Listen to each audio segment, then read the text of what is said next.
The fluorescent lights in Theo Valentini's executive suite hummed with a frequency that matched the persistent ache behind my eyes. I'd been staring at the same spreadsheet for the past 20 minutes, the numbers blurring together as exhaustion threatened to pull me under. 2 years. 2 years of 12-hour days, of perfecting the art of invisibility, of existing in the peripheral vision of the most dangerous man in Chicago. I pressed my fingers against my temples, trying to massage away the tension that had taken up permanent residence there. The clock on my computer screen read 9:47 p.m. Another late night. Another evening sacrificed to the empire of organized crime that operated under the guise of Valentini Industries. Miss Morgan. The voice came from the doorway, sharp and impatient.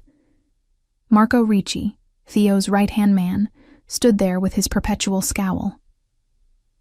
Mr. Valentini needs the quarterly reports on his desk by morning. All of them. I swallowed the exhaustion that threatened to manifest as tears. Of course, I'll have them ready. He nodded once and disappeared, his expensive shoes clicking against the marble floor. The sound faded, leaving me alone with the hum of the lights and the weight of impossibility. There were 17 quarterly reports. Each one required at least an hour of compilation and review. The math was simple and cruel. My phone buzzed with a text from my mother's nurse in Ohio. The message was brief, clinical. Treatment went well today. She's asking about you. Guilt twisted in my chest, sharp and familiar. I'd promised to visit last month, but overtime had eaten away at my plans. The overtime I needed to pay for her treatment. The cycle was vicious and inescapable. I opened my bottom desk drawer and retrieved the energy drink I'd been saving for emergencies. This qualified. As I cracked it open, I caught my reflection in the darkened window behind my desk. 26 years old and I looked 40, with dark circles under my eyes and a permanent tension in my jaw. But the salary was triple what I could make anywhere else.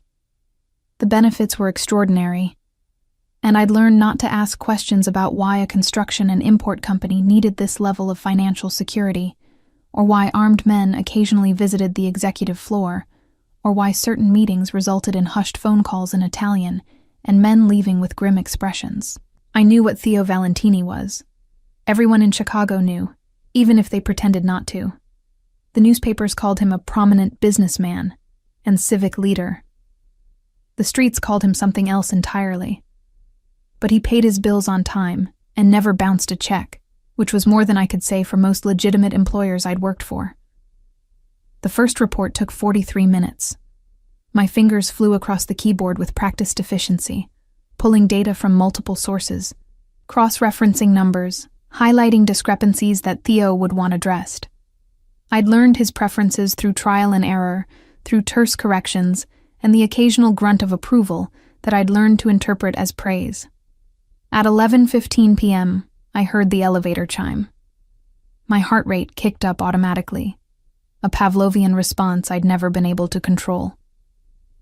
Theo rarely left before midnight, but his arrivals and departures had a way of charging the atmosphere, making every molecule of air feel suddenly electric. I kept my eyes on my screen, willing myself invisible as his footsteps approached.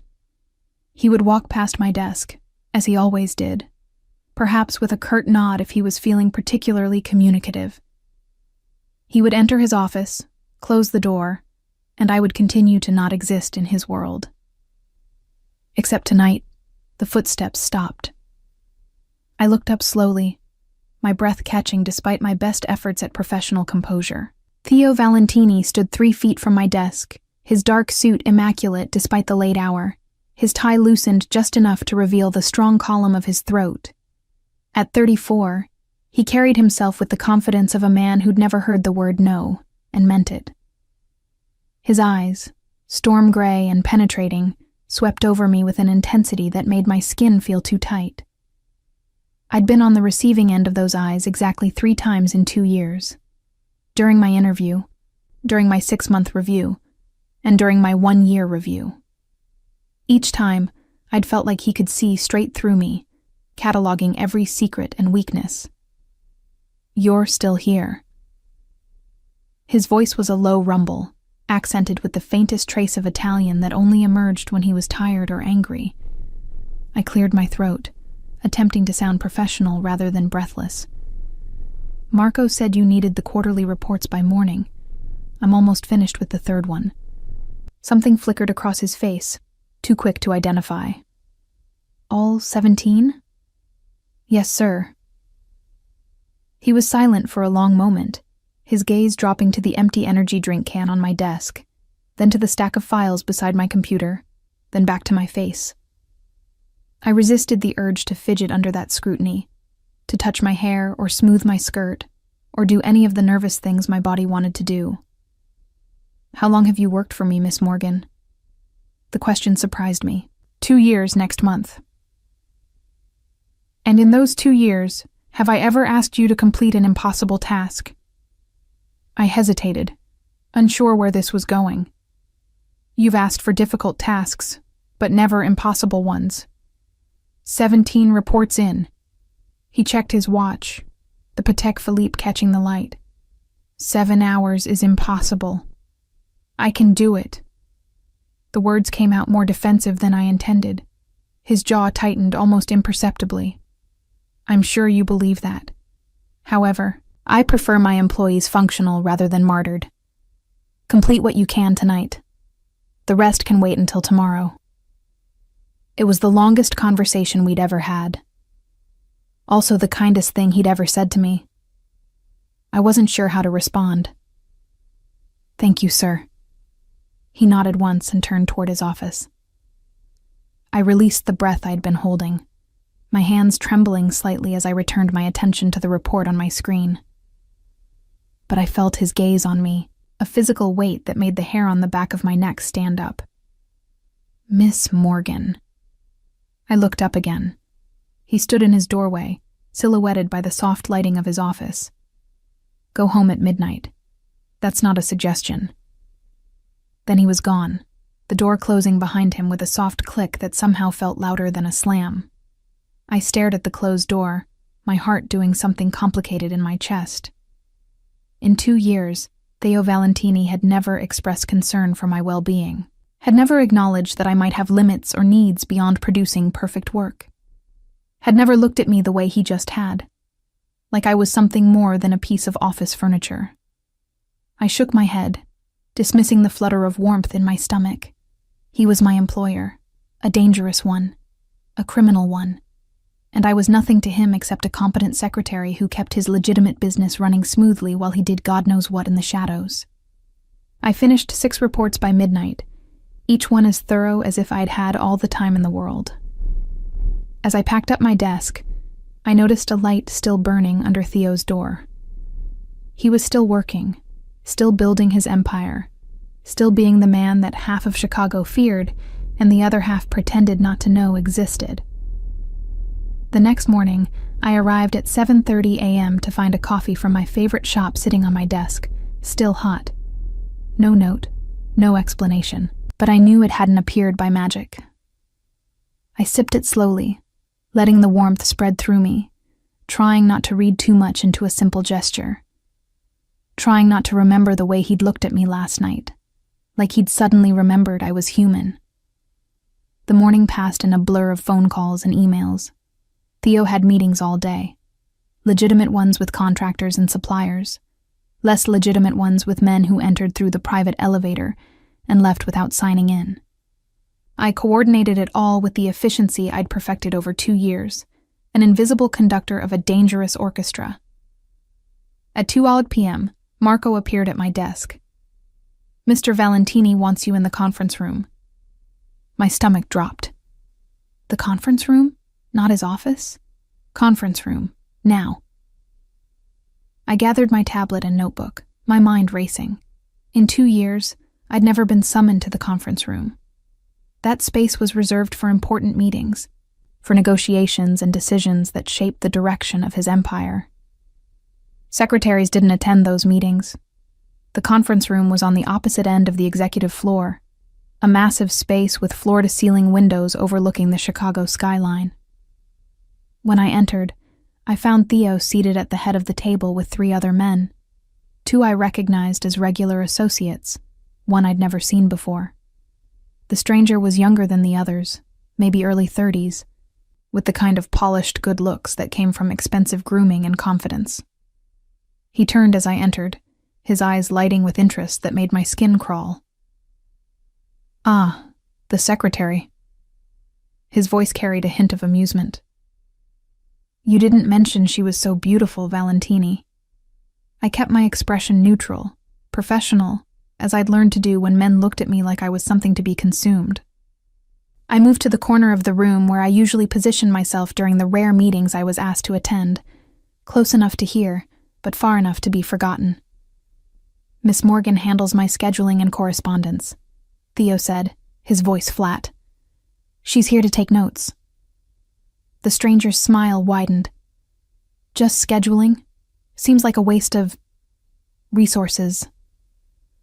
I felt the temperature in the room drop several degrees.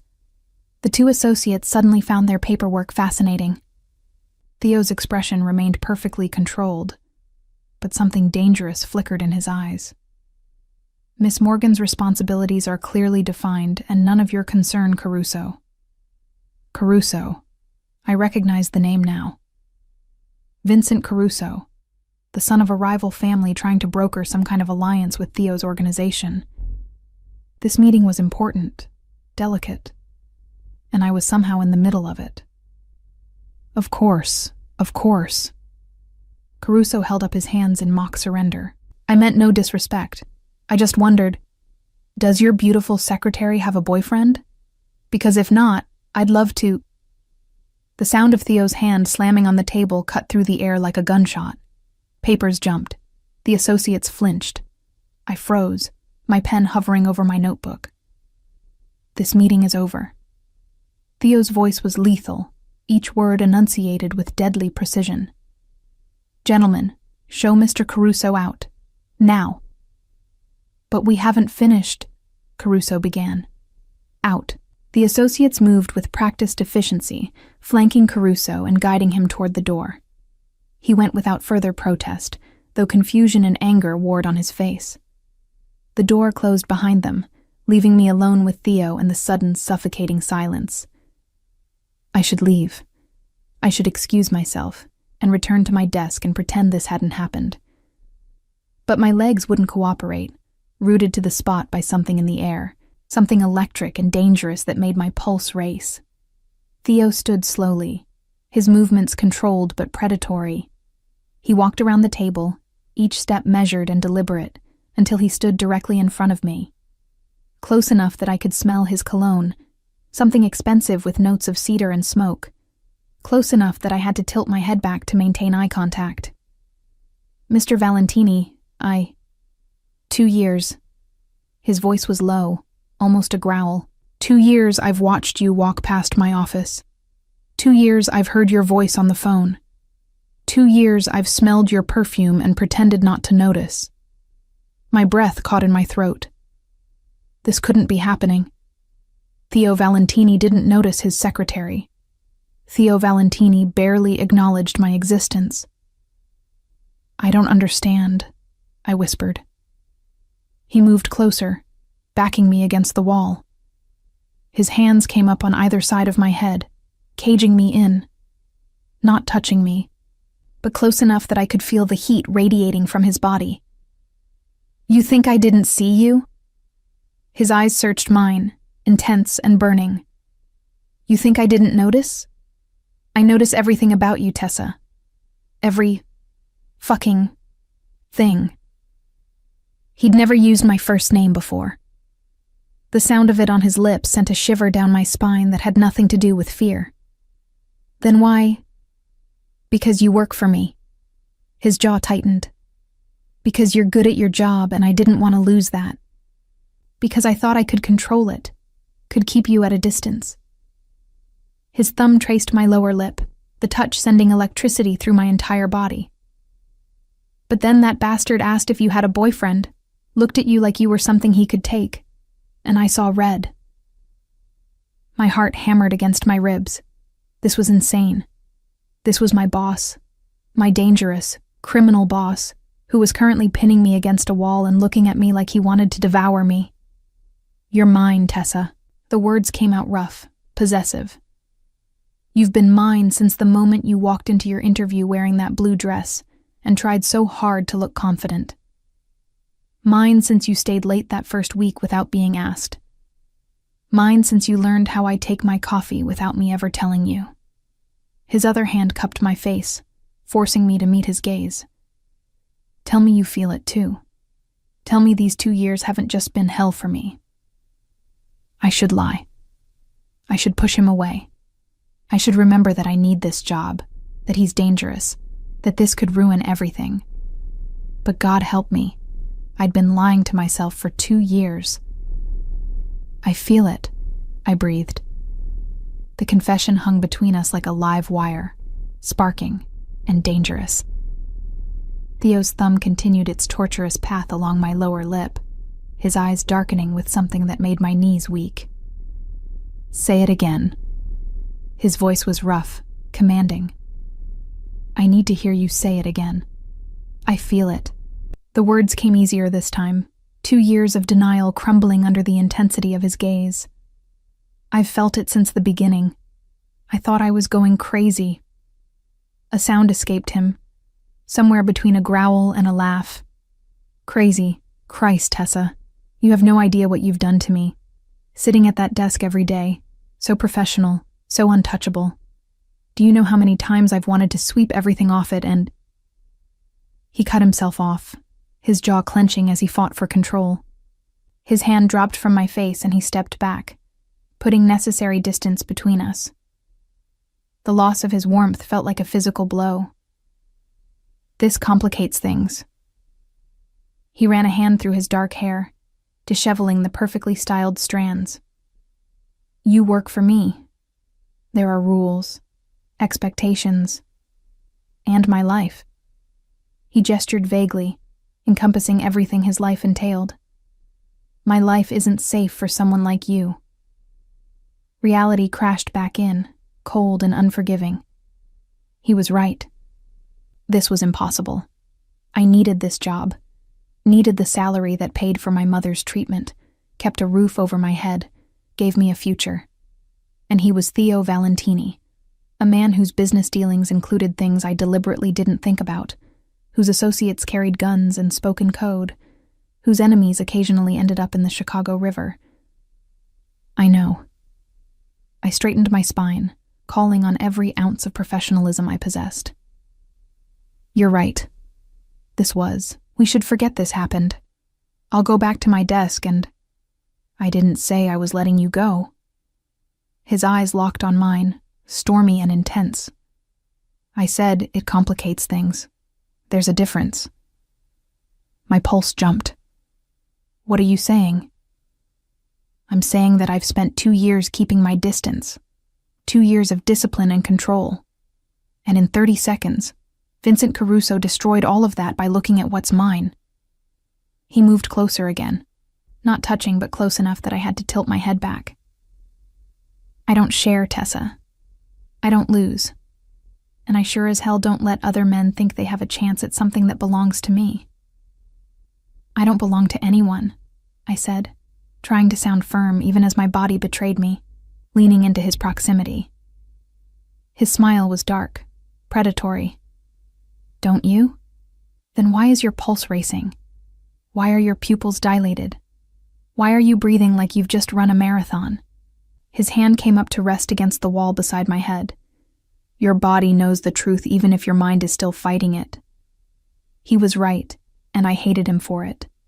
Hated the way my body responded to his nearness, the way my skin felt too sensitive, the way I wanted him to close that final distance and kiss me until I forgot every reason this was a terrible idea.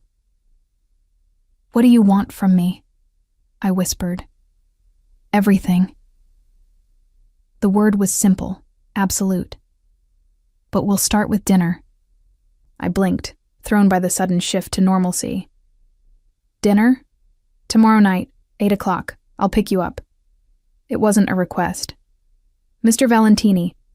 Theo." His thumb brushed my cheekbone. "When we're alone, you call me Theo." Theo. I tested the name, foreign on my tongue after 2 years of careful formality. I don't think this is a good idea. Probably not. He stepped back, finally giving me space to breathe. But I've run out of good ideas where you're concerned. All I have left are bad ones, and I'm done fighting them.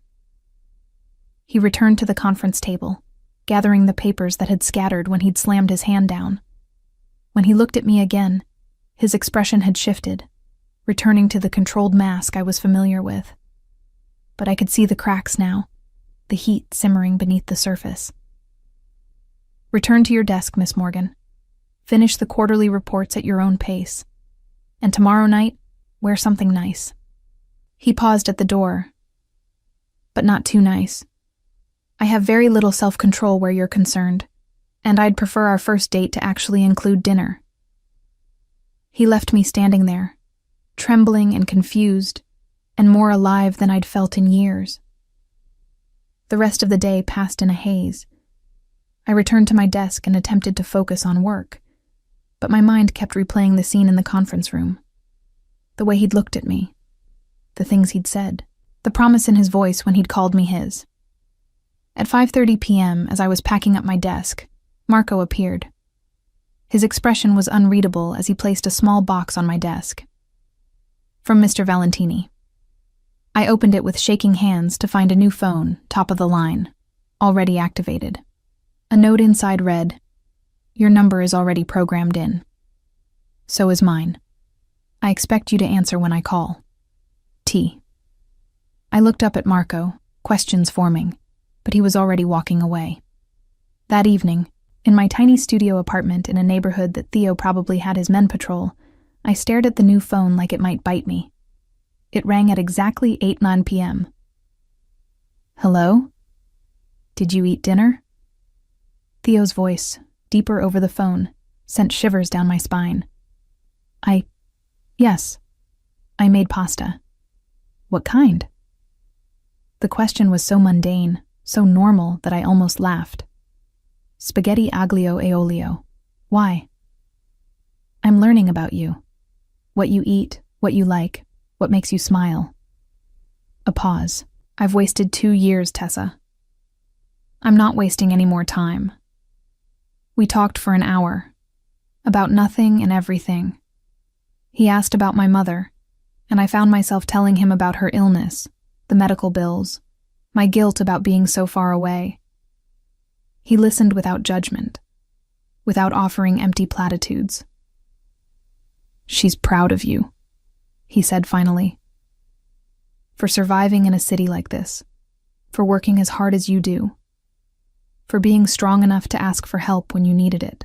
"I didn't ask for help. I just took a job." "You took a job working for the most dangerous man in Chicago. That takes courage or desperation." His voice softened. "I'm betting on both." He wasn't wrong. The next day at work felt different. Every time Theo walked past my desk, his hand would brush my shoulder, my arm, once the back of my neck in a touch so brief, I might have imagined it except for the fire it left behind. He found excuses to call me into his office. Questions about scheduling that he definitely knew the answers to. Requests for coffee that he could have asked Marco to handle. Each time, his eyes would trace over me with an hunger that made concentration impossible. At 7:00 p.m., he appeared at my desk in a different suit than he'd worn that morning. Charcoal gray that emphasized his broad shoulders, with a black shirt underneath that made his gray eyes look almost silver. "Ready? I need to go home and change first," I protested, looking down at my work clothes. "You look perfect. The reservation is at 8:30. We'll stop by your apartment first." He knew where I lived. Of course he knew where I lived. Theo Valentini knew everything about everyone in his orbit. His car was exactly what I expected. A black Mercedes with tinted windows and a driver I recognized as one of his more intimidating associates. Theo held the door for me, his hand at the small of my back, burning through the fabric of my blouse. During the drive, his thigh pressed against mine in the back seat. His hand found mine, threading our fingers together with a possessiveness that should have alarmed me, but instead made me feel cherished. "Nervous?" he asked, Terrified. He smiled, a real smile that transformed his usually stern face. Good. So am I. You don't seem terrified. I'm excellent at hiding fear. It's a survival skill. His thumb traced circles on the inside of my wrist. But make no mistake, Tessa. This terrifies me. You terrify me. Because for the first time in my life, I found something I want more than power. The confession stole my breath. Before I could respond, the car pulled up to my building. Theo's expression darkened as he took in the exterior. The graffiti, the broken security door, the flickering streetlight. How long have you lived here? Since I moved to Chicago. It's affordable and close to the train. His jaw tightened. Pack a bag. What? Pack enough for a few days. You're not staying here anymore. Panic flared. Theo, I can't afford anywhere else. I've looked, believe me, but with my mother's medical bills, I'm not asking you to afford anything.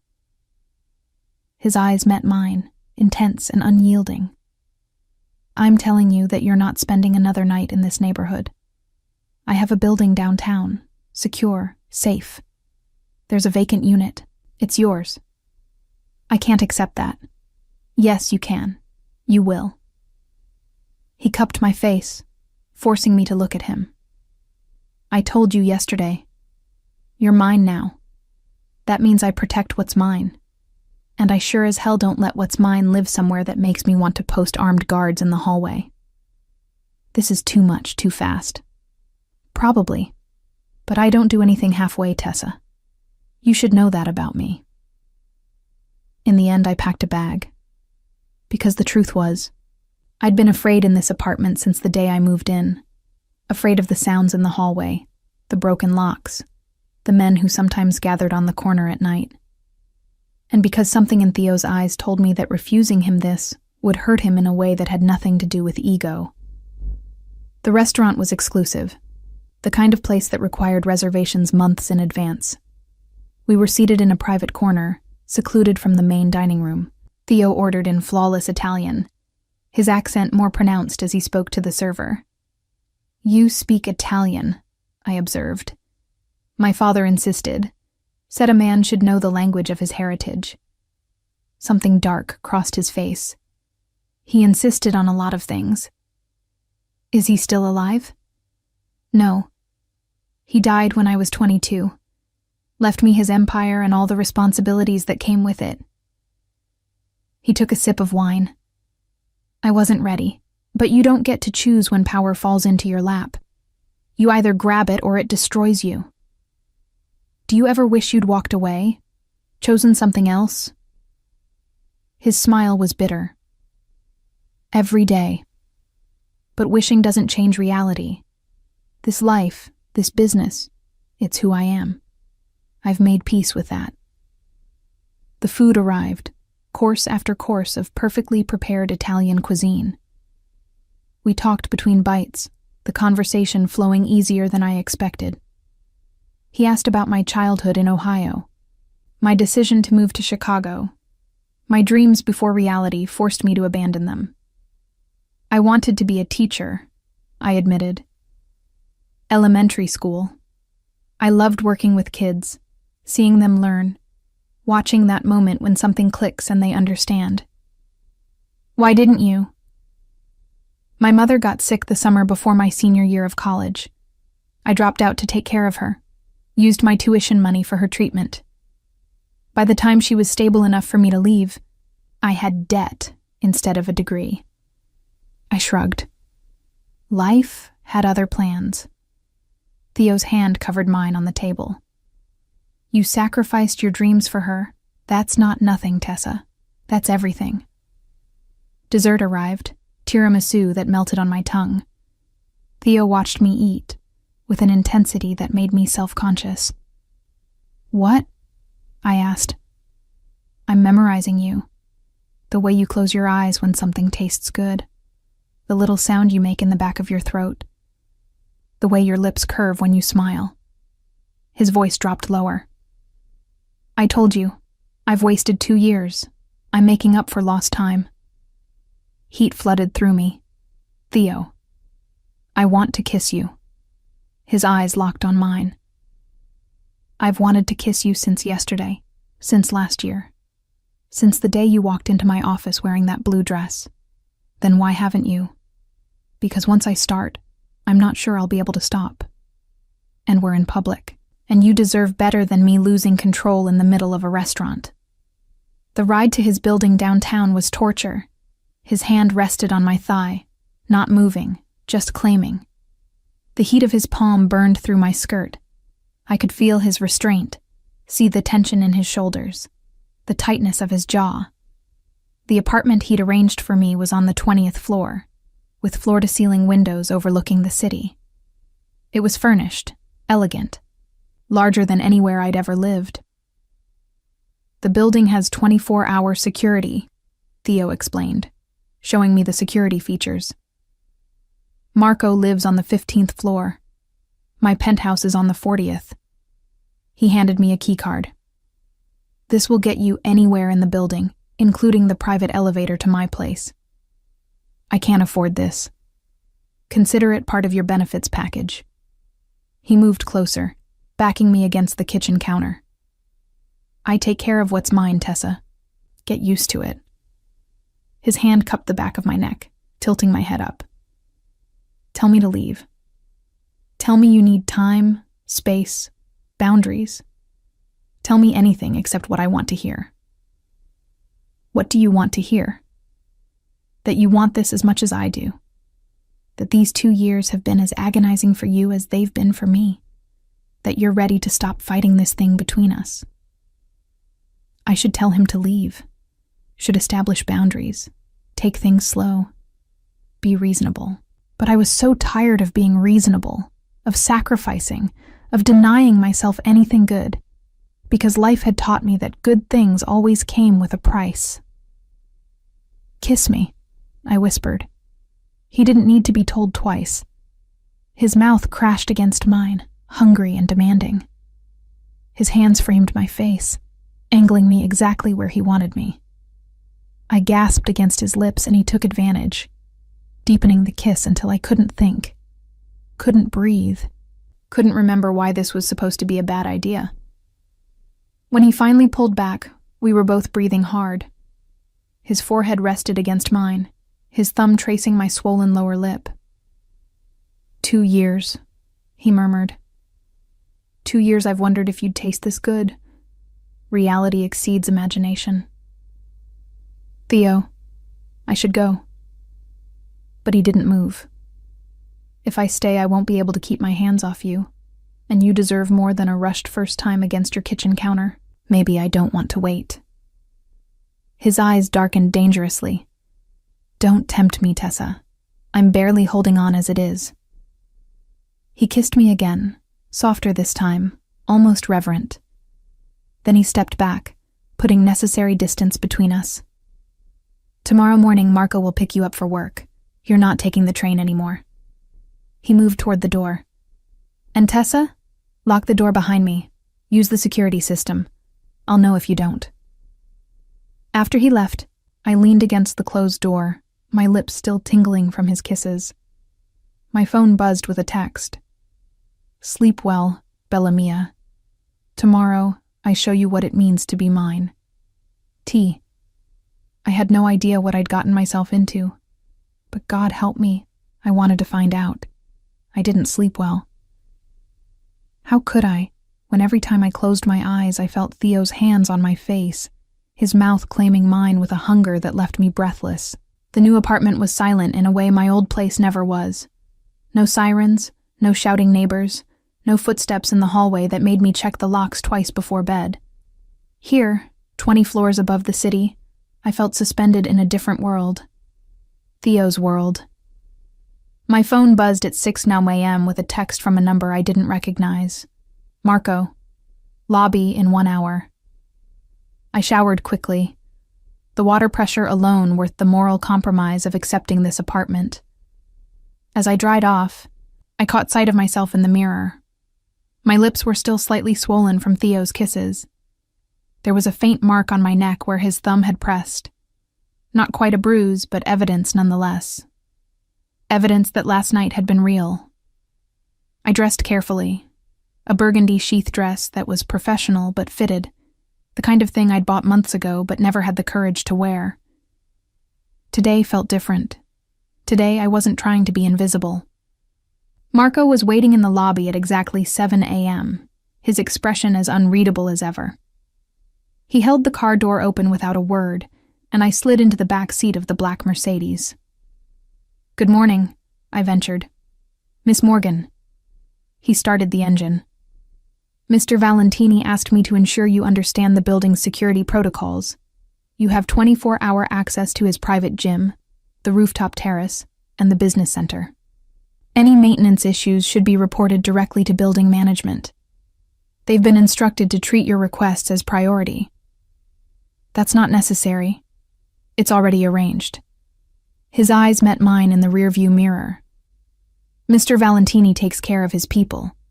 You're his people now. That comes with certain privileges." The way he said it made it clear there were also obligations, expectations. I was beginning to understand that nothing in Theo's world was simple. The office felt different when we arrived. Or maybe I felt different. I went through my morning routine, starting coffee, checking Theo's calendar, reviewing overnight emails. But I was hyper-aware of every sound, every movement, waiting for him to arrive. He walked in at 8:30 a.m., and the air in the office shifted. He was in a navy suit today, with a white shirt and no tie, the top 2 buttons undone. His eyes found mine immediately, and the heat in them made my mouth go dry. "Miss Morgan." His voice was professional, but his eyes told a different story. "My office. Now."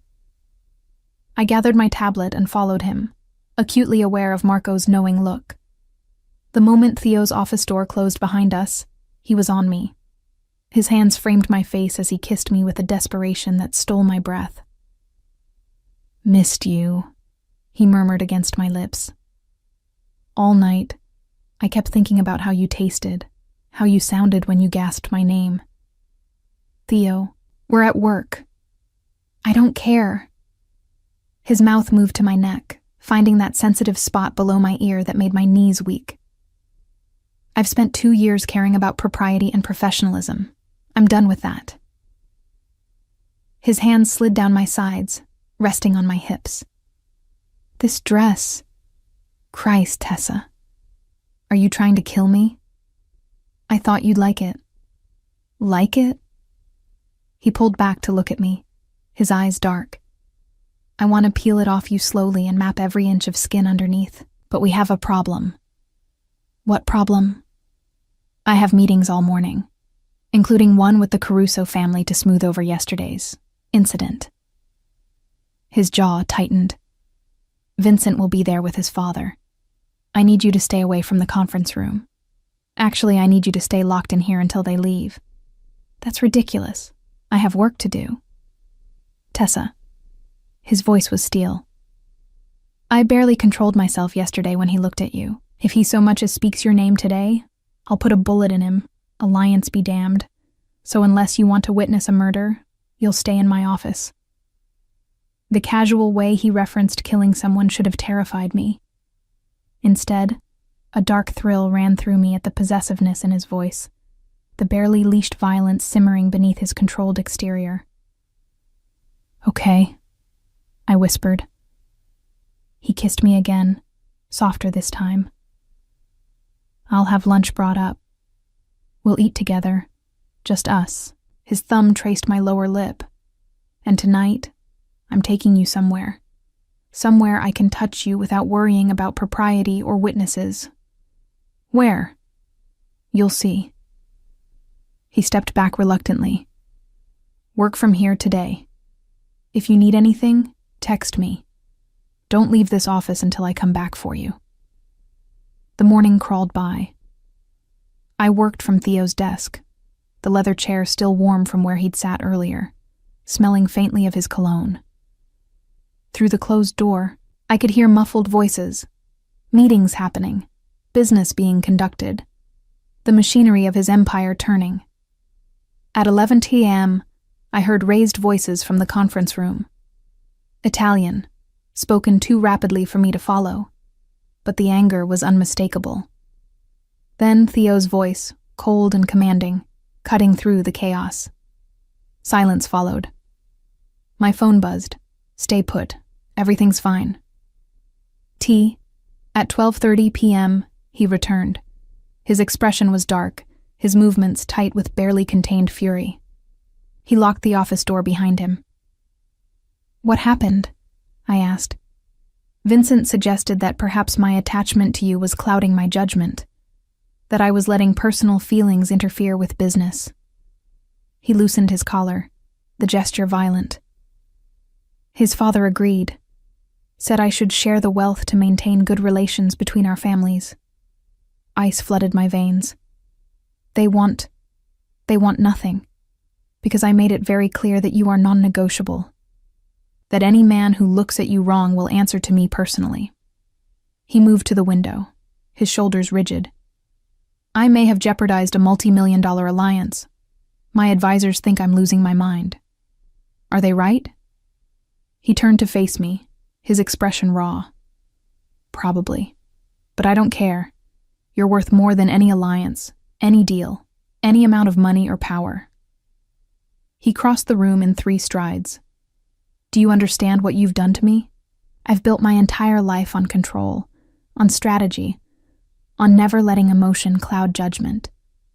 And then you walked into my world and destroyed all of that. His hands cupped my face, urgent and tender simultaneously. I should let you go, send you somewhere safe, somewhere far from this life, give you money, set you up, make sure you never have to work another day. That would be the right thing to do. But you're not going to do that.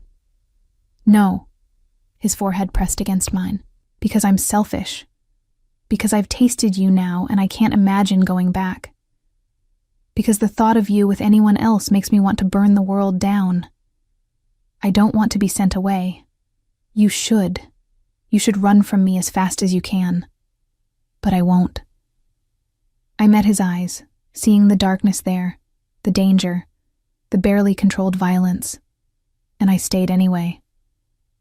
Whatever this is, whatever we're doing, I'm choosing it. I'm choosing you.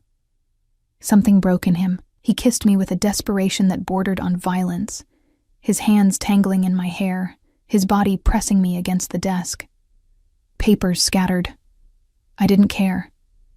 Nothing mattered except the feel of him, the taste of him, the way he made me feel alive for the first time in years. A sharp knock at the door made us freeze. Boss. Marco's voice. The Bratva representative is early. Theo's forehead dropped to my shoulder, his breath coming hard. 5 minutes. He says it's urgent. 5 minutes. Marco's footsteps retreated. Theo pulled back, his hand shaking slightly as he smoothed my hair, straightened my dress. His eyes were wild, unfocused. Tonight, he promised. No interruptions, no business, just us. He kissed me once more, gentle this time, almost reverent. Then he straightened his collar, smoothed back his hair, and transformed back into Theo Valentini, cold, controlled, dangerous. Stay here. I'll send lunch up. This meeting shouldn't take more than an hour. After he left, I collapsed into his chair, my body trembling with adrenaline and unsatisfied desire. This was insane. We were at his office. Anyone could have walked in. But God help me. I'd wanted him to keep going. Propriety be damned. My phone buzzed with a text from an unknown number. You're playing a dangerous game, Miss Morgan. Theo Valentini destroys everything he touches. You'll be no exception. My blood ran cold. I forwarded the message to Theo immediately. His response was instant. Don't respond. Don't worry. I'm handling it. Tea lunch arrived at 1 p.m. Italian food from a restaurant I recognized as one of the most expensive in the city. Marco brought it up personally, along with a bottle of water and a folded note. I ordered all your favorites. Eat. You'll need your strength for tonight. Tea. How did he know my favorites? Then I remembered. 2 years of lunch orders, of preferences carefully noted and filed away. He'd been paying attention all along. The afternoon passed in a blur of work. I responded to emails, updated spreadsheets, coordinated schedules.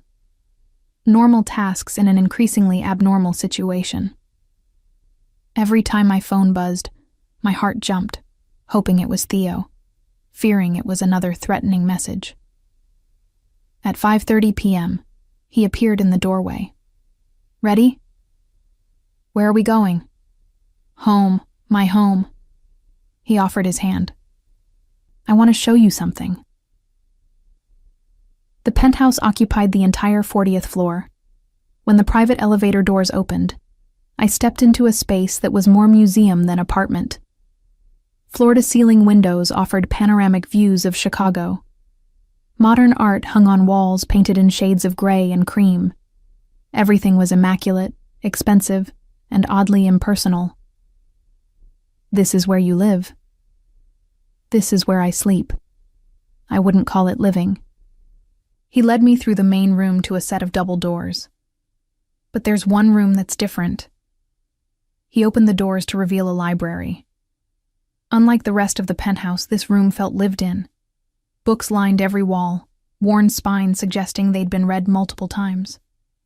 A leather armchair sat by the window, a table beside it with a half-empty glass of whiskey, and a book left open, face down. This is where I come when the weight of everything becomes too much, Theo said quietly. When I need to remember that there's more to life than business and violence and obligation. He moved to a shelf and pulled out a worn paperback. My mother gave me this before she died. The Count of Monte Cristo. She said it was about a man who lost everything and clawed his way back through patience and planning. She told me that revenge is a dish best served cold, but that love is meant to burn hot. How old were you when she died? 16. Cancer. My father was devastated. He became harder after that, more ruthless. Said grief was weakness, and weakness got you killed. He set the book down carefully. I think he was just afraid of feeling anything after losing her. I moved closer, drawn by the vulnerability in his voice. Is that what you're afraid of? Feeling? I'm afraid of what I feel when I'm with you. I'm afraid I'll lose control. I'm afraid I'll hurt you, not physically, but in all the ways that matter. His hand cupped my cheek. You deserve better than this life, Tessa. Better than a man with blood on his hands and enemies at every corner. Maybe I don't want better. Maybe I just want you. He kissed me slowly, thoroughly, like he was trying to memorize the taste of me. Then he pulled back, his eyes searching mine. I need to tell you something. About how this started. About how I ended up in this life. We sat in the leather armchair together, me curled against his side, his arm around my shoulders. And for the first time, Theo Valentini, the man half of Chicago feared, let someone see beneath the armor. My father was third-generation Mafia, old school, traditional. He raised me to take over the family business like it was a birthright, not a choice. When I was 22 and finishing my MBA, he was killed in a hit ordered by a rival family. They thought with him gone, our organization would crumble. His jaw tightened. They were wrong. I took over immediately. Hunted down everyone involved in my father's death and made examples of them. Brutal, public examples. By the time I was done, no one questioned my authority. You were so young. I was angry. Grief does that. Turns you into someone you don't recognize. I told myself I was honoring my father's legacy, protecting our family's interests. But the truth is, I liked the power, the control, the way people moved when I spoke, feared when I frowned. He looked at me. I became exactly what my father wanted, a monster who could run an empire. You're not a monster, aren't I? I've killed men, Tessa, ordered deaths, destroyed lives. I've done things that would make you run screaming if you knew the details. But you've also built legitimate businesses, employed thousands of people. I've seen the books. I know about the scholarships you fund, the community centers, the anonymous donations to hospitals. That's guilt, not altruism. Trying to balance the scales. But some scales can't be balanced. I turned to face him fully. Why are you telling me this? Trying to scare me away? I'm telling you, because you deserve to know who you're getting involved with, what you're choosing. Because once we cross this line completely, once I make you truly mine, there's no going back. You'll be part of this world, for better or worse. What if I've already crossed the line? I touched his face, feeling the rough stubble of his jaw. What if I crossed it 2 years ago and have just been fighting it ever since? His eyes darkened. Then God help us both. He kissed me with a fierce tenderness, his hands gentle despite the hunger in his touch. He stood, lifting me with him, and carried me through the penthouse to his bedroom. The room was sparse. A massive bed, floor-to-ceiling windows with a view of the city lights, little else. He set me on my feet beside the bed, his hands framing my face. "Last chance," he said, his voice rough. "Tell me to stop. Tell me you need more time. Tell me anything except yes." "Yes," I breathed. "Yes to what? I need to hear you say it. Yes to you, to this, to us, to whatever comes next." Something fierce and possessive flashed in his eyes. "You're mine now. Do you understand? Mine to protect. Mine to cherish." His thumb traced my lower lip. "Mine to claim. Then claim me." He did. And the world outside, the danger, the complications, the impossibility of us, ceased to exist. Later, wrapped in his arms with the city lights painting patterns across the ceiling, I felt his lips against my hair. "I won't let anything happen to you," he murmured. "Whatever threats come, whatever consequences this brings, I'll handle it. You're under my protection now." "Theo?" "Yes, Bella? I think I'm falling in love with you." He went still. Then he tilted my face up to his eyes intense in the darkness. "I fell in love with you the day you stayed late without being asked, made my coffee without me telling you how, and looked at me like I was just a man instead of a monster." He kissed me softly. "I've been yours for 2 years, Tessa. I'm just glad you're finally mine." Morning light filtered through the floor-to-ceiling windows, painting Theo's bedroom in shades of gold. I woke slowly, awareness returning in layers. The silk sheets against my bare skin, the unfamiliar weight of an arm draped across my waist, the solid warmth of a body pressed against my back. Theo. Last night came rushing back in vivid detail. The way he'd touched me, worshipped me, claimed me with a tenderness that contradicted everything I knew about him. The words he'd whispered in Italian against my skin. Beautiful sounds I didn't understand but felt in my bones. The way he'd held me afterward, like I was something precious he was afraid might disappear. "You're thinking too loud." His voice rumbled behind me, still rough with sleep. His lips brushed my shoulder. "I can hear your thoughts from here. I'm just processing. Having regrets?" There was vulnerability in the question, carefully hidden but there nonetheless. I turned in his arms to face him. In the morning light, without the armor of his expensive suits and carefully controlled expressions, he looked younger, almost vulnerable. Dark hair fell across his forehead. Stubble shadowed his jaw. His gray eyes watched me with an intensity that made my breath catch. "No regrets," I said softly. "But I'm wondering what happens now. Do we pretend at the office? Do we—" "No pretending." His hand cupped my face. "I'm done hiding how I feel about you. Everyone in my organization will know by the end of today that you're under my protection, that you're mine. Won't that make me a target?" Something dark flickered across his face. "It makes you untouchable. Anyone who even thinks about harming you will answer to me personally." He kissed me, slow and thorough. "But we do need to establish some protocols. Marco will assign you a security detail." "A what?" "Non-negotiable." His voice turned to steel.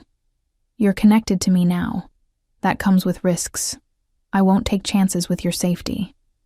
I wanted to argue, to protest the invasion of privacy, the loss of independence. But I'd seen enough in 2 years to know that Theo's world was dangerous, that people who crossed him tended to disappear, that his enemies would see me as a weakness to exploit. "Okay," I said finally, "but they have to be subtle. I'm not having armed guards following me into coffee shops." A small smile tugged at his lips. "Marco's team is very good at being invisible when necessary. You won't even notice them most of the time." "Most of the time?" "There may be situations where discretion becomes secondary to protection. You'll have to trust me on this, Tessa." His phone buzzed on the nightstand. Once, twice, 3 times in rapid succession. He reached for it with a sigh, scanning the messages. His expression darkened. "What is it?" "The Caruso family is pushing back on yesterday's meeting. Vincent's father is demanding a formal apology and reparations for the insult to his son." Theo's jaw tightened. "They're threatening to withdraw from our shipping agreement and align with the Moretti family instead." "What are you going to do?" "Handle it." He set the phone down and returned his attention to me. "But first, I'm going to make you breakfast because I'm discovering I enjoy taking care of you, and my calendar is clear until 10. "You cook?"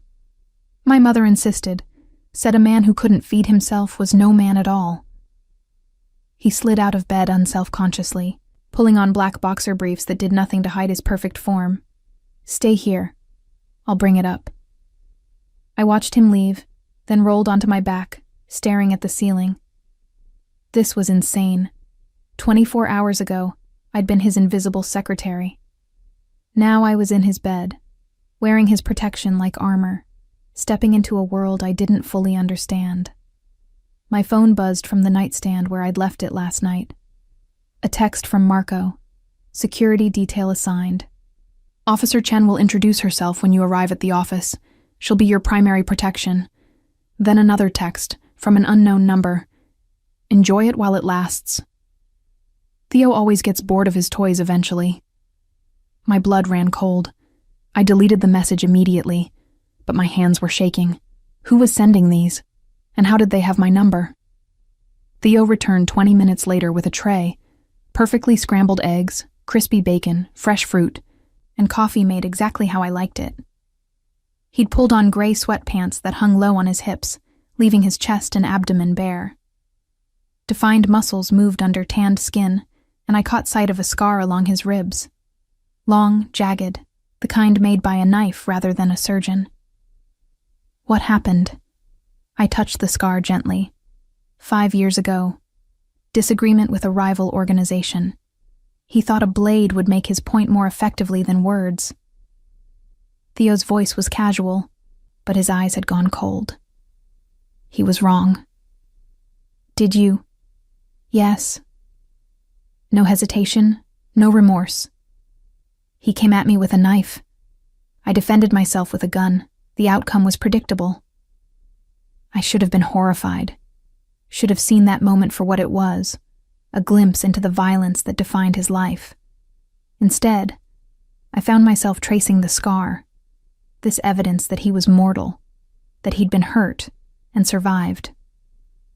You're not scared of me, he observed, something like wonder in his voice. Should I be? Most people are. Most women definitely are. I'm not most women. I met his eyes. And I think you've hurt a lot of people, Theo. But I don't think you'd ever hurt me. Never. The word was fierce, absolute. I would burn the world down before I let harm come to you. We ate breakfast together, the domesticity of it surreal. Theo Valentini, feeding me strawberries and stealing kisses between bites. Making me laugh with stories about his nephew. Showing me the human being beneath the monster everyone feared. At 9:30, we dressed for work. I wore one of the new outfits from the apartment. A fitted black dress with a leather jacket, subtle but elegant. Theo circled me slowly, his eyes heating. You look like you belong to me, he said, satisfaction in his voice. Is that a compliment? It's everything. He pulled me against him, his lips finding that sensitive spot below my ear. Tonight, we have dinner with my sister and her husband. They want to meet the woman who's finally made me lose my carefully cultivated self-control. Panic fluttered in my chest. Your family? Already? Rosa's been pestering me for months to bring someone to Sunday dinner. She'll love you. He kissed me softly. And if she doesn't, it won't matter. You're mine either way. The ride to the office was different than every other morning in my 2 years working for Theo. Instead of sitting in professional silence, his hand rested possessively on my thigh. He pointed out buildings he owned, restaurants he had interests in, areas of the city under his protection. Showing me his kingdom. Marco was waiting in the garage when we arrived, along with a petite Asian woman in her early 30s, wearing dark jeans and a blazer that didn't quite hide the holster at her hip. Miss Morgan, this is Officer Chen, Marco introduced. Former Secret Service, highly trained in close protection. She'll be your primary security from now on. Chen offered her hand with a professional smile. Please, call me Amy. I'll be staying close but unobtrusive. Most of the time, you won't even notice I'm there. And the rest of the time? The rest of the time, there will be a threat that requires my presence to be more obvious. In those situations, I need you to follow my instructions immediately and without question. Your safety is my only priority. Theo's hand found the small of my back. Amy has full authority to override any plans or decisions if she deems them unsafe. That includes events I've arranged. Her judgment is final. The weight of what was happening settled over me. This was real. I wasn't just dating my boss. I was entering a world where armed protection was necessary, where threats were common enough to require protocols, where my life had just been handed over to a stranger for safekeeping. The elevator ride to the executive floor was crowded. Theo, Marco, Amy, and me. When the doors opened, I saw that the usual morning bustle had stilled. People were staring, whispering. News had already spread. Theo kept his hand on my back as we walked to my desk, a public declaration of ownership that made several secretaries exchange loaded glances. Amy positioned herself by the wall, unobtrusive but present. Conference call in 30 minutes, Theo said, loud enough for everyone to hear. Miss Morgan, I'll need you in my office to take notes. The pretense of professional necessity was thin, but it was something. I gathered my tablet and followed him into his office, hyper-aware of the eyes tracking my movements. The moment the door closed, he pulled me into his arms. Ignore them. Let them gossip. By the end of the week, it will be old news. And if they don't respect me anymore, if they think I slept my way into preferential treatment, then they're idiots who don't know you earned your position through competence and dedication. His eyes hardened. And if anyone is stupid enough to say that to your face, they'll be looking for a new job by the end of the day. The conference call was with investors in one of Theo's legitimate businesses, a chain of upscale Italian restaurants. I took notes dutifully, watching him transform into the businessman persona. Charming, confident, persuasive. No hint of the violence simmering beneath the surface. When the call ended, Marco appeared in the doorway. The Caruso situation requires your immediate attention. Vincent's father is here with his lawyer. Theo's expression turned to ice. Send them to conference room 1. Gather the advisors, and get Franco on the phone. I want our lawyer present for whatever bullshit they're about to spew. He turned to me. Stay in here. Lock the door. Don't open it for anyone except Marco or Amy. Theo, please. His hand cupped my face. I need to know you're safe while I deal with this. Can you do that for me? I nodded, and he kissed me fiercely before striding out. Amy slipped into the office before the door closed. I'll stay with you, she said calmly. Just a precaution. Do you think something's going to happen? I think Mr. Valentini is cautious, and caution keeps people alive. The next hour was agonizing. I tried to work, but every raised voice from the conference room made me jump. At one point, I heard something crash, glass breaking, maybe furniture overturning. Then Theo's voice, low and deadly, cutting through the chaos. My phone buzzed. Unknown number again. He's going to get you killed. Walk away while you still can. I showed the message to Amy. She read it, her expression neutral. I'll have Marco trace the number. In the meantime, don't respond. Don't engage. Who would do this? Who's sending these? Could be a lot of people. Mr. Valentini has enemies. Some of them might see you as a way to hurt him.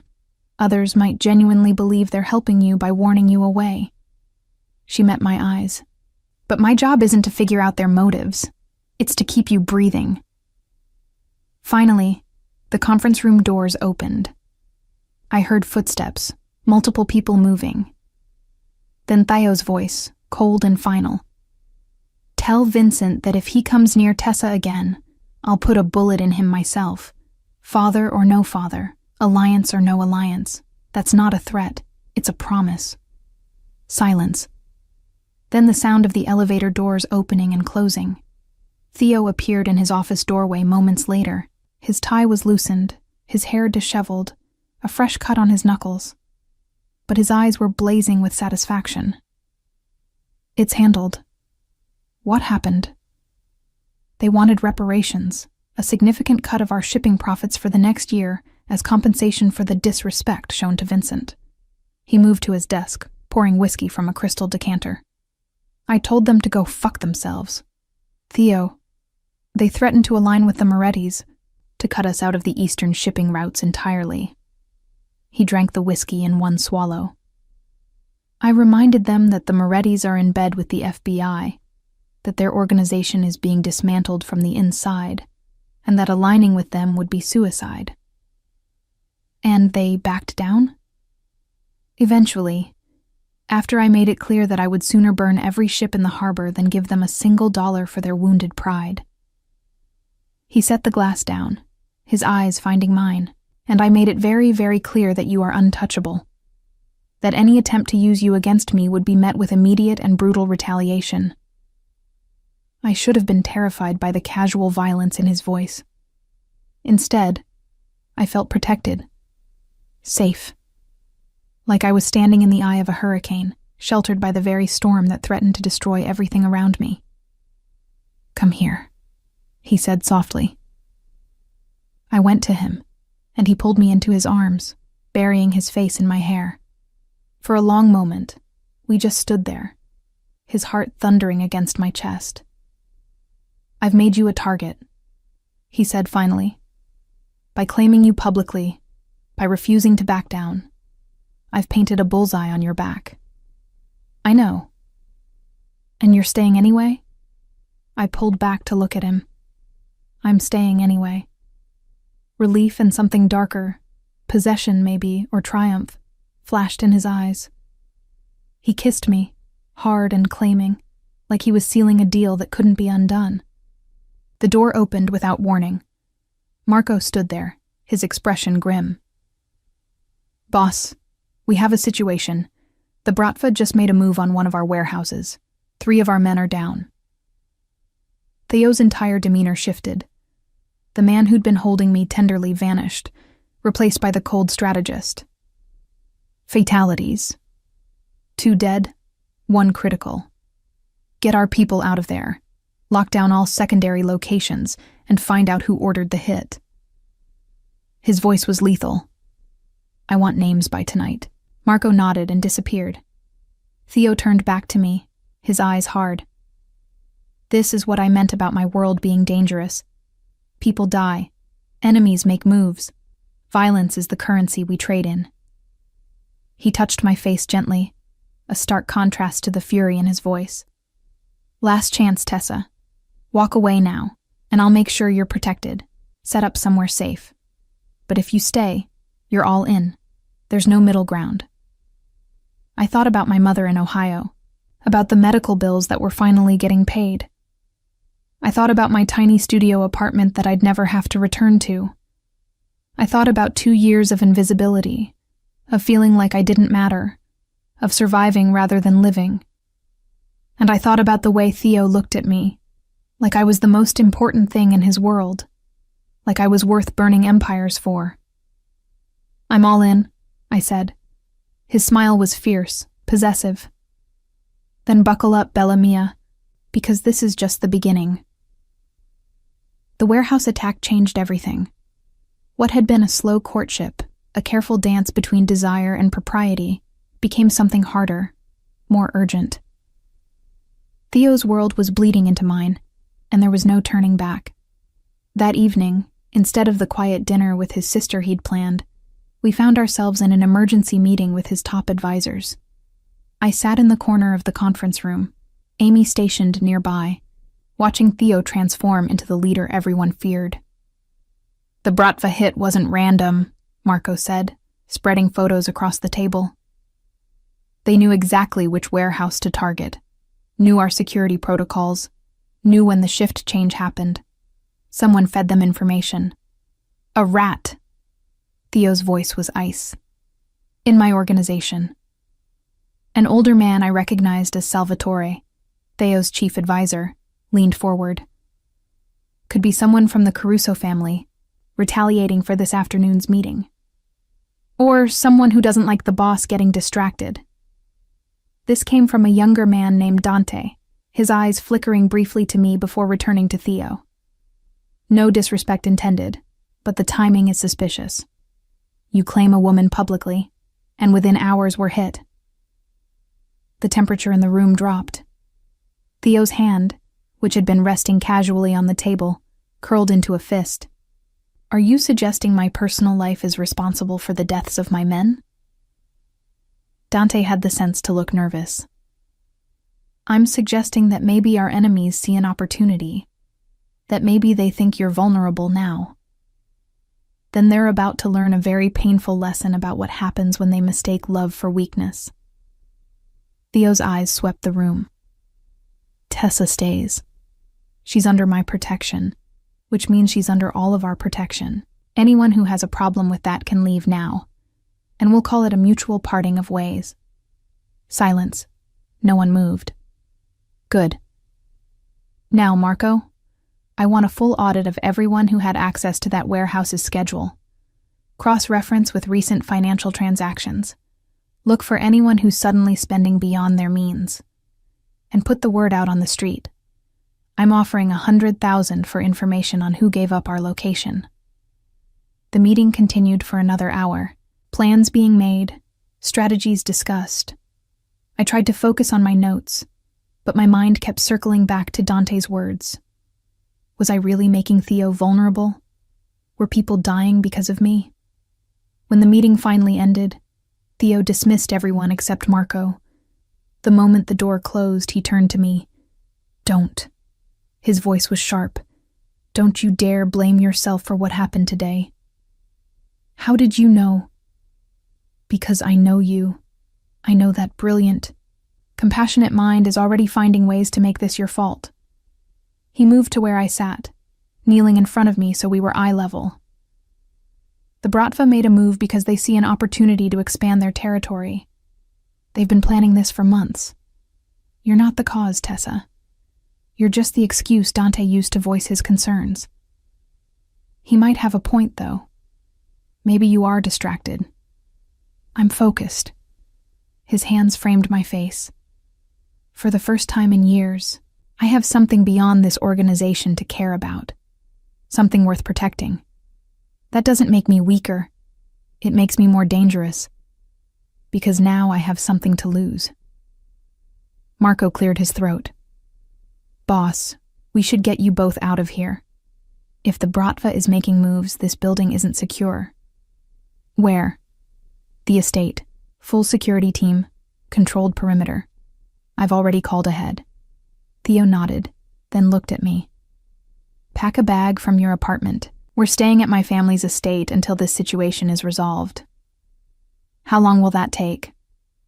As long as necessary. His expression was grim. Until I've eliminated the threat or negotiated a peace, whichever comes first.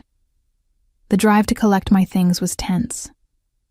Amy sat in the front passenger seat, her hand resting casually near her weapon.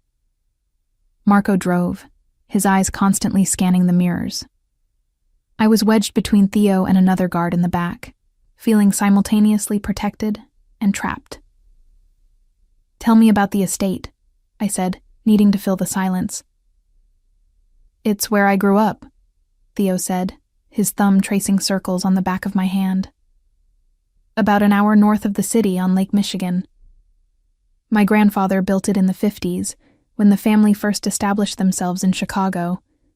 20 acres, completely private. My sister Rosa still lives in the guest house with her husband and son. And you're okay with me meeting them? Under these circumstances? Rosa's been demanding to meet you since I mentioned your name last week. She'll be thrilled, crisis or no crisis. A small smile touched his lips. My nephew Marco, named after this one, will probably interrogate you about whether you can play video games. He's 8 and very serious about his gaming. The normalcy of the description was jarring. Video games and family dinners felt impossibly distant from warehouse attacks and dead bodies. We stopped at my apartment just long enough for me to throw clothes into a bag. Amy came inside with me, her presence both comforting and unsettling. She checked every room, looked in closets, even tested the windows. Clear, she said finally. But pack quickly. We don't want to stay exposed longer than necessary. Back in the car, heading north out of the city, I watched the lights fade behind us.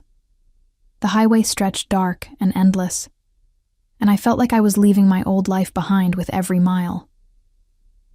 What are you thinking? Theo asked softly. That 3 days ago, I was a secretary worried about making rent. Now I'm fleeing the city because a Russian mob is making moves against my boyfriend, who happens to be the head of the Italian Mafia. Boyfriend is a rather pedestrian term for what we are. What are we then? He was quiet for a moment. You're mine. I'm yours. Everything else is just semantics. The estate appeared suddenly, a sweeping driveway lined with trees opening onto a sprawling stone mansion that looked like it had been transplanted from the Italian countryside. Lights blazed from every window. Armed guards patrolled the perimeter. This wasn't just a home. It was a fortress. A woman appeared on the front steps as we pulled up, petite, dark-haired, probably early 30s. She wore jeans and an oversized sweater, but her face was pure Valentini. Those same storm-gray eyes, that same strong bone structure. Finally, she called out. I was beginning to think you'd chickened out, Theo. Rosa. There was warmth in his voice I'd never heard before. He climbed out of the car and pulled his sister into a hug. Where's the monster? Passed out after a sugar high. Your fault for sending him that care package. She turned to me as I emerged from the car, her eyes assessing but kind. And you must be Tessa, the woman who finally made my brother remember he's human. I liked her immediately. I'm not sure I can take credit for that. Oh, honey, you absolutely can. She linked her arm through mine, already pulling me toward the house. Come on, I'll show you your room. Theo, Go do whatever violent planning you need to do. I'm stealing your girlfriend." "She's not my girlfriend," Theo called after us. "What is she then?" Rosa shot back. "Mine?" Rosa snorted. "Men. So dramatic." She guided me through the massive entryway, past rooms filled with expensive furniture and family photos. "He's been impossible for 2 years, you know. Moody, distracted, snapping at everyone. I kept telling him he needed to get laid, but apparently he needed to fall in love instead. I don't think... Oh, please. I've never seen him look at anyone the way he looks at you. Like you're the only real thing in a world of shadows." She stopped at a door on the 2nd floor. "This is the guest suite. Your things should arrive shortly. Bathroom's through there. Closet is fully stocked if you need anything. My place is the guest house past the garden if you need girl talk, or an escape from all the testosterone." "Thank you, Rosa." She touched my arm gently. "No, thank you. For making him happy. For giving him something to care about beyond this life. God knows he deserves it." After she left, I explored the suite. It was easily 3 times the size of my entire apartment, with a 4-poster bed, a sitting area, and windows overlooking the lake. The closet was indeed stocked. Designer clothes in my size, shoes, even jewelry. Theo's work, obviously. I was examining a particularly beautiful dress when I heard the door open. Theo stood in the doorway, his jacket gone, his sleeves rolled up, exhaustion written across his face. "Rosa didn't scare you off?" "She's wonderful. I like her." "She likes you too. I can tell." He moved into the room, closing the door behind him. "She said you look at me like I'm worthy of being loved, which apparently is something I needed in my life." "You are worthy of being loved. Most people would disagree." He pulled me into his arms, his face buried in my hair. "2 men died today, Tessa. Good men with families. And it's my fault for not seeing the threat sooner, for not having better security protocols. You can't control everything. In my world, if you don't control everything, people die." He pulled back, his eyes haunted. "That's what Dante meant. Not that you're a distraction, but that I'm responsible for keeping everyone safe. And I failed today." I touched his face, feeling the tension in his jaw. "So what happens now?" "Now I find who's responsible. I make an example of them. And I reinforce every security measure until my organization is impenetrable." His eyes darkened. "And I keep you safe, whatever it takes." "What if keeping me safe means letting me go?" "Not an option." His hands tightened on my waist. "I told you, I'm selfish. I'd rather fight every enemy in Chicago than lose you." A knock at the door interrupted us. Marco's voice came through. "Boss, we have a lead on the informant. Looks like it was one of the warehouse guards, guy named Tommy Ricci, Marco's cousin 3 times removed. He's disappeared, but we found evidence of a payment from a Bratva-associated account." Theo's entire body went rigid. Marco's cousin? Distant cousin. Marco had no idea the guy was dirty. "Where is Marco now?" "Downstairs, waiting for your orders." Theo closed his eyes briefly, something like pain flashing across his face. "Tell him I'll be down in 5 minutes." After the footsteps retreated, he turned back to me. "This is the part you don't see.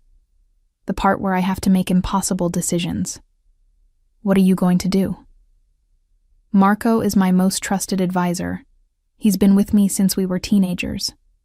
But his cousin betrayed the organization, got 2 men killed." His jaw clenched. "Tradition says Marco should handle it personally, should be the one to eliminate the threat his family brought to our organization. But you don't want him to. I don't want any of this." His voice was raw. "I don't want to ask my best friend to hunt down and kill his own cousin. I don't want to live in a world where that's necessary.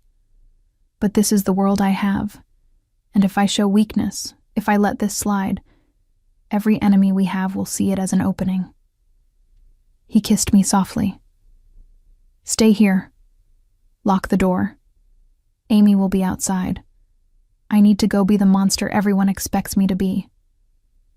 Theo, please, Tessa, let me keep this part of my life separate from you. Let me protect you from at least some of the darkness. After he left, I stood at the window, looking out at the dark lake. Somewhere in the house below, Theo was making decisions about life and death.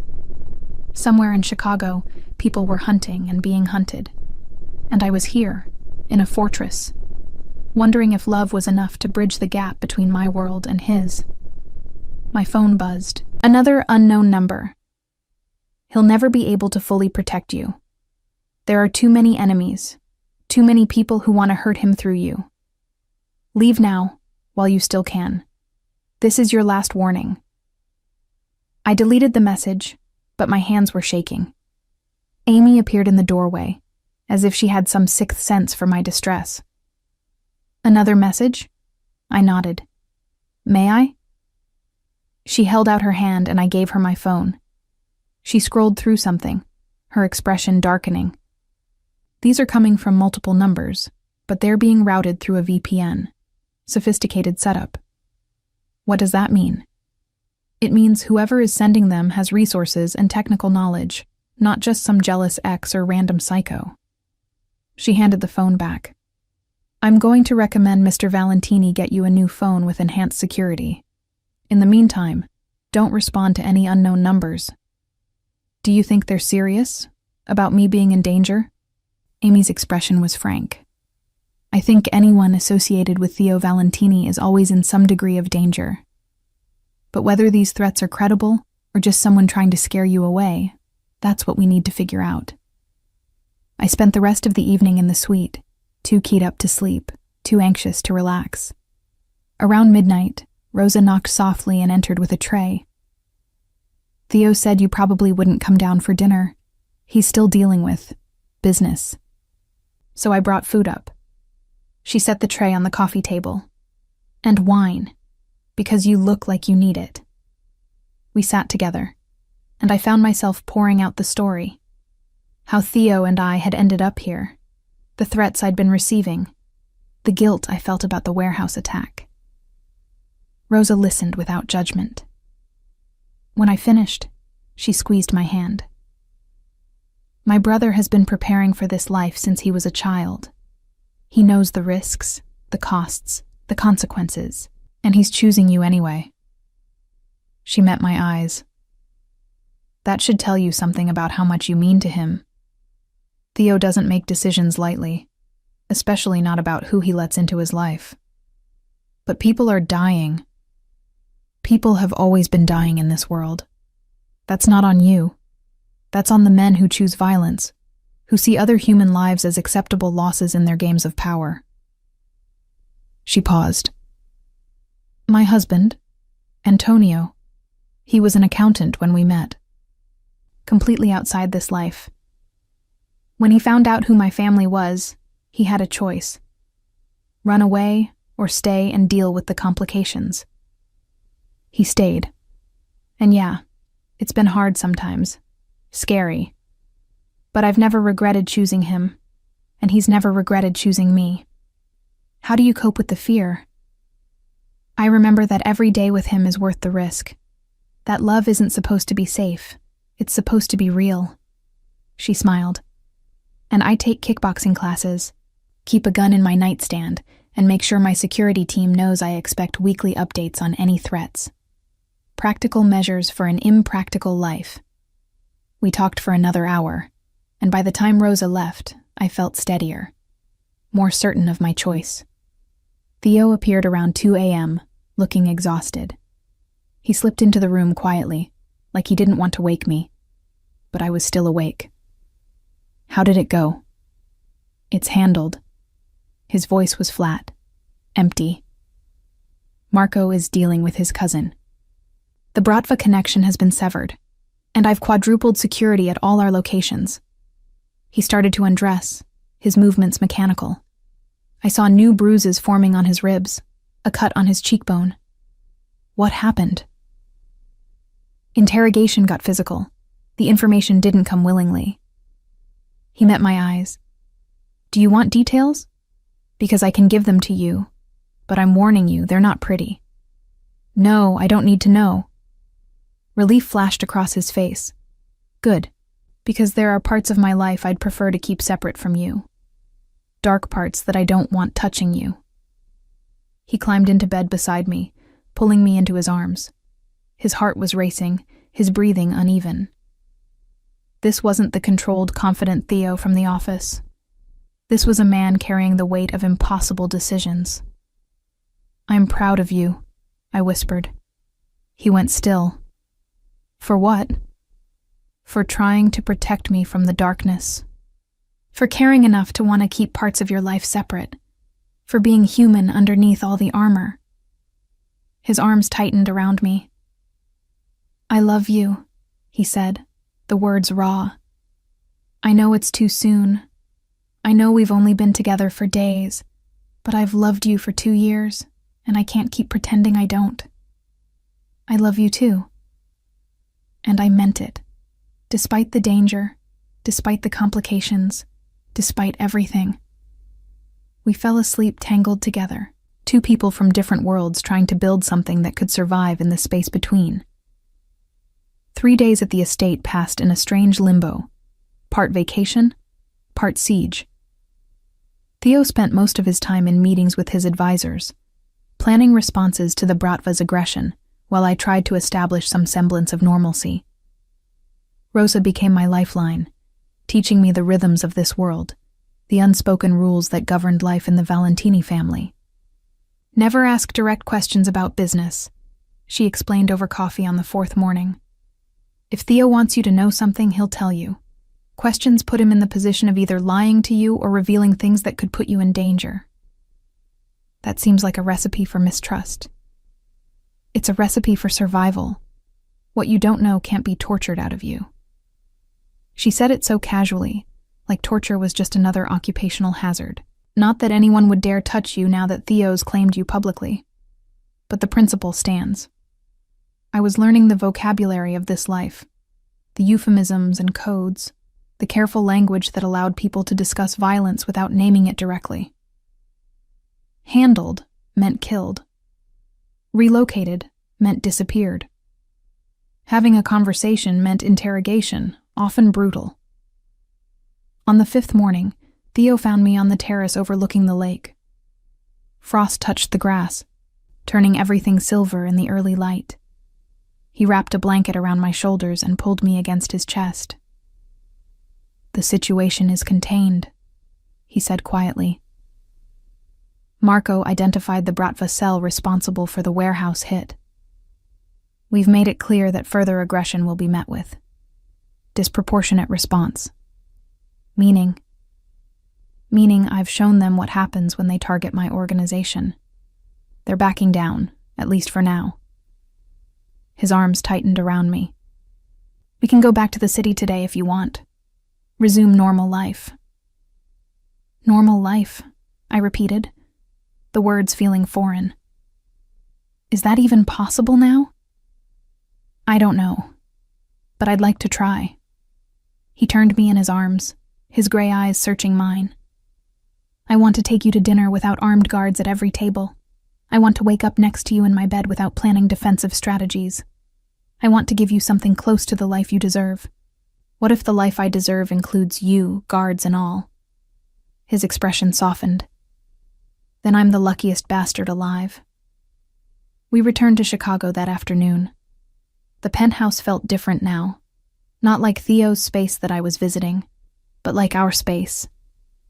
He'd cleared drawers for my clothes, made room in the bathroom for my things, adjusted the pantry to include foods I liked. I called your mother's hospital, he said casually that evening while we prepared dinner together, spoke with her care team about treatment options. I nearly dropped the knife I was holding. You what? I hope that's okay. I know you're private about family matters, but I wanted to understand her condition, see if there were better options available. He kept his eyes on the vegetables he was chopping. They mentioned an experimental treatment that's showing promising results, but it's not covered by insurance. I've arranged for her to be enrolled in the trial, all expenses covered. Emotion clogged my throat. Theo, that's too much. It's nothing. Less than nothing. He finally looked at me. Your mother is sick, and you've been carrying that burden alone for years. You're mine now, Tessa. That means your burdens are mine too. I went to him, wrapping my arms around him from behind, pressing my face against his back. Thank you, I whispered, for seeing me, for caring about the things that matter to me. Always, he promised. That night, as we lay tangled together in his bed, he traced patterns on my bare skin. I have something to ask you. The seriousness in his tone made me nervous. What? There's an event next month. A charity gala that brings together all the major families, both legitimate business people and those of us who operate in the shadows. It's neutral ground, a chance to show unity and strength. He paused. I want you there with me. As my partner, not my secretary. Won't that be dangerous? Amy will be there, along with half my security team. The event itself is sacred ground. Violence is prohibited, and everyone respects that rule because the consequences of breaking it are severe. His finger traced my collarbone. But it would be a very public statement. Everyone in Chicago would know that you're mine, that you're under my protection. There would be no ambiguity anymore. And that's what you want? What I want is to show you off. To make it clear to every man in that room that you're taken, that you're precious to me, that anyone who even thinks about harming you will answer to me personally. He kissed me softly.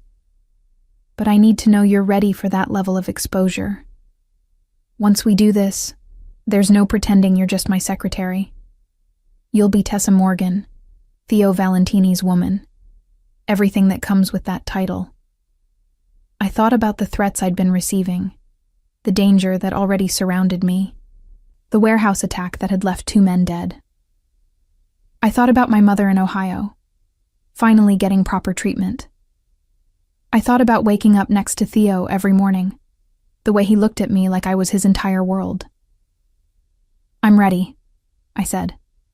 His smile was fierce, possessive. Then I'll have Rosa take you shopping. You'll need a dress that stops traffic. I want every person in that ballroom to understand exactly what I have.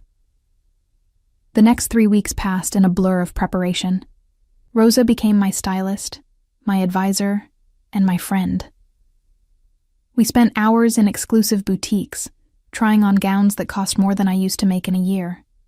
We settled on a deep emerald dress that hugged every curve, with a slit up the thigh and a neckline that was daring without being inappropriate. Theo is going to lose his mind when he sees you in this, Rosa said with satisfaction. Every man in that room will want you, and every woman will hate you. Perfect. At work, the dynamics had shifted. People no longer whispered when I walked past. They greeted me respectfully, even deferentially. I was no longer just Theo's secretary. I was his partner, and that carried weight. But the threatening messages continued. Different numbers, different times, but always the same message. Leave him before it's too late. Amy had been investigating, but so far had found nothing concrete. Whoever is sending these knows how to cover their tracks. They're using multiple VPNs, burner phones, sophisticated routing. This isn't amateur hour. Could it be the Bratva? I asked, trying to scare me away as part of their strategy. Possible, but the language feels more personal. Like someone who actually knows you, who thinks they're helping. She frowned. We'll keep digging. In the meantime, stay vigilant. If anything feels off, you tell me immediately. The night of the gala arrived. I spent hours getting ready, hair styled in an elegant updo, makeup dramatic but sophisticated, the emerald dress fitting like it had been painted on. When I emerged from the bedroom, Theo was waiting in the living room, dressed in a tuxedo that made him look like he'd stepped out of a magazine. His reaction was everything Rosa had predicted. His eyes darkened, his jaw clenched, and he crossed the room in 3 strides. "Fuck," he breathed. "You're the most beautiful thing I've ever seen." He kissed me carefully, mindful of my lipstick, his hands skimming over the dress. I'm going to have to fight off every man in that ballroom. "I only see one man," I said, adjusting his bow tie. "Good answer." He pulled back reluctantly. "Amy and Marco will be with us. Stay close to me at all times. If anyone makes you uncomfortable, you tell me immediately. And if I give you a signal—" He touched his right ear. "You go with Amy immediately. No questions asked. You're scaring me." "Good. Fear keeps you alert. Alert keeps you alive." He softened his tone. "But I promise you, Tessa, I will let nothing happen to you. I'd die before I let anyone hurt you." The gala was held at the city's most prestigious hotel, in a ballroom that looked like something out of a fairy tale. Crystal chandeliers, marble floors, tables draped in silk, and covered with elaborate floral arrangements.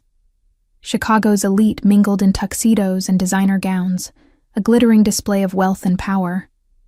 But beneath the elegance, I could feel the undercurrents of danger, the subtle positioning of bodyguards, the careful way people moved through the space, always aware of who was nearby, the loaded glances between rivals forced to maintain civility.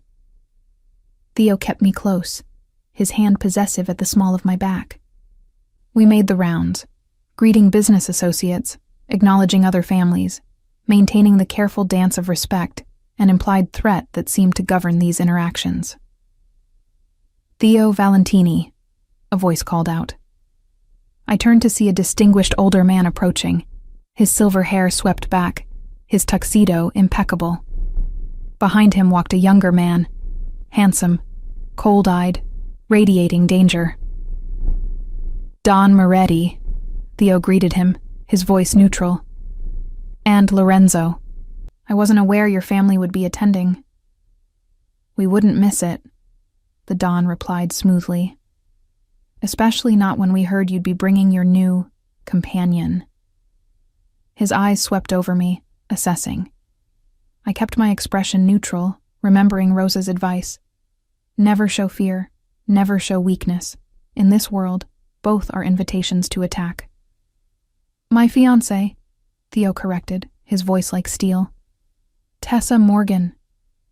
"Fiancé?" My heart jumped, but I kept my face calm.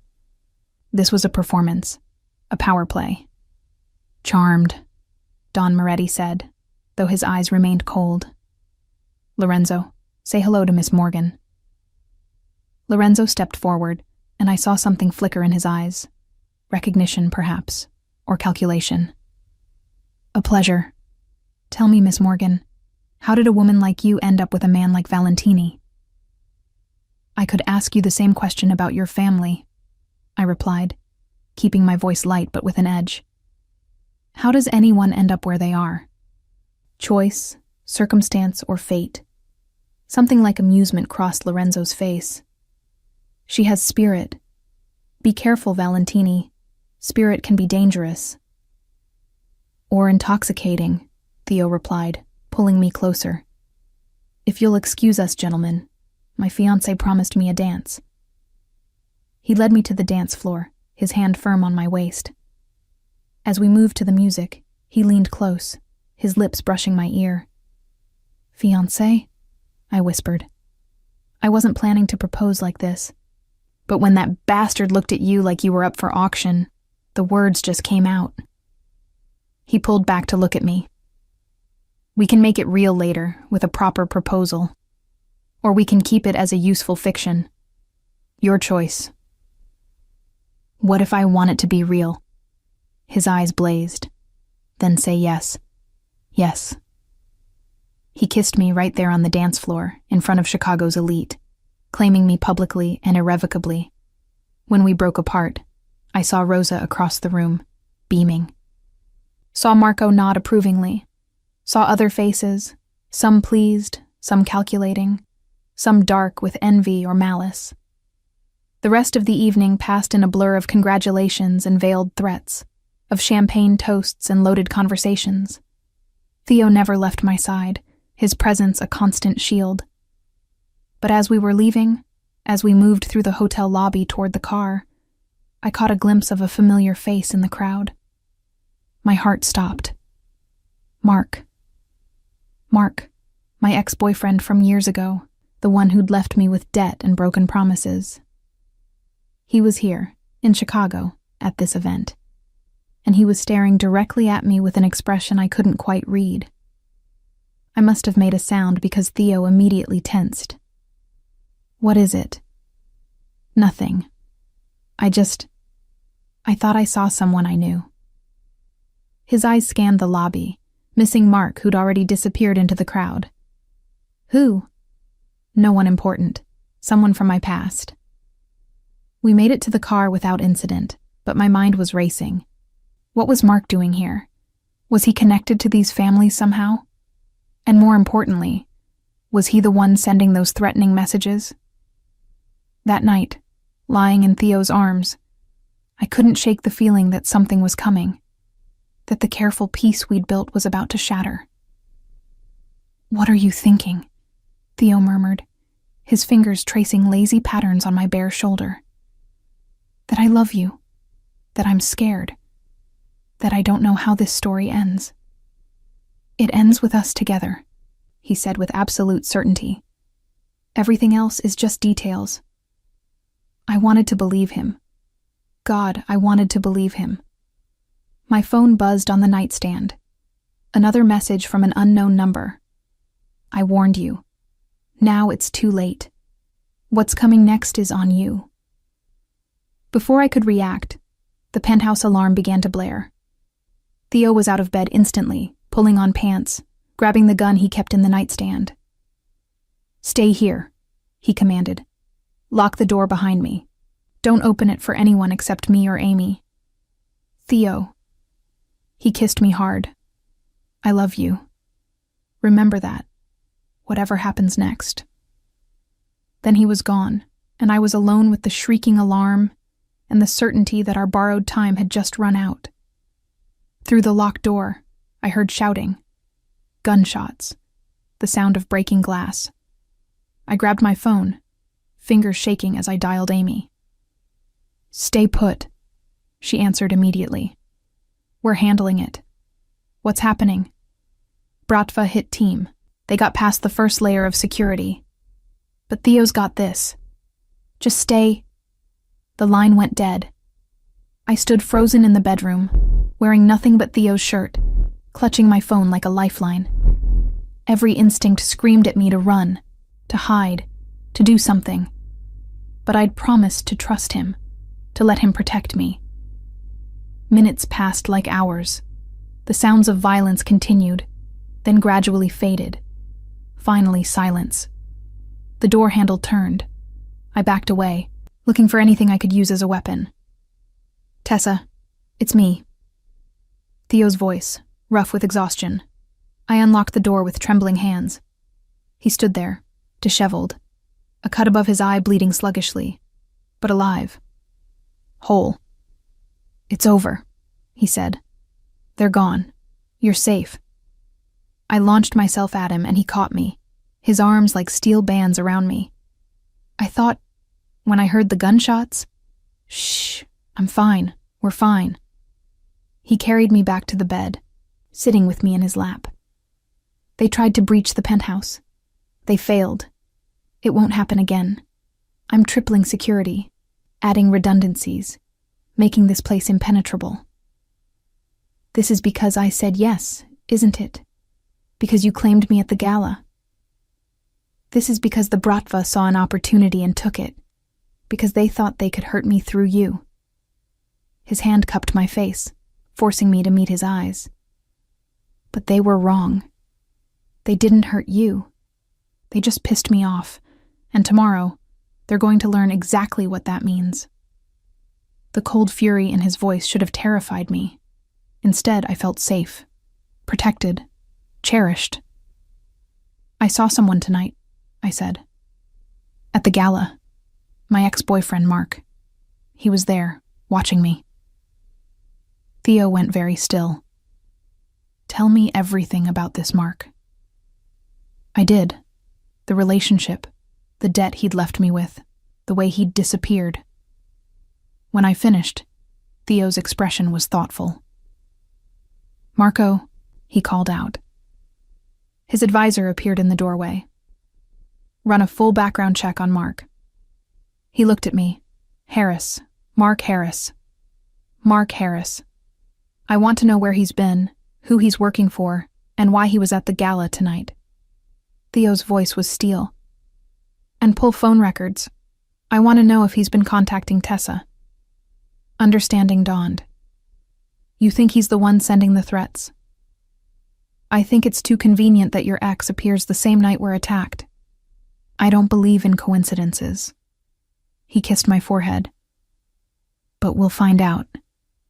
And if he's been threatening you, if he's put you in danger. He didn't finish the sentence. He didn't need to. We spent the rest of the night awake, Theo coordinating with his security team, while I tried to process everything that had happened.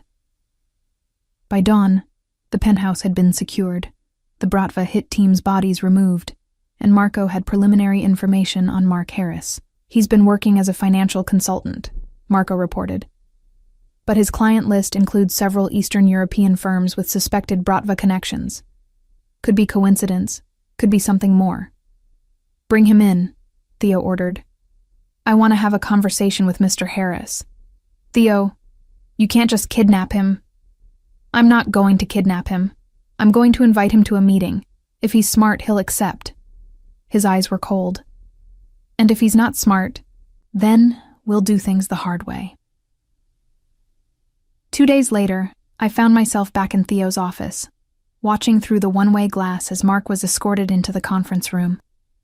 He looked nervous, his eyes darting around, taking in the understated luxury and the subtle threat of Theo's domain. Theo entered the room, and I watched Mark's face pale. Mr. Harris, thank you for accepting my invitation. Did I have a choice? Mark's voice was shaky. Everyone has choices. You've made several interesting ones recently. Working for Bratva-connected firms. Attending a gala you couldn't possibly afford. Following my fiancé.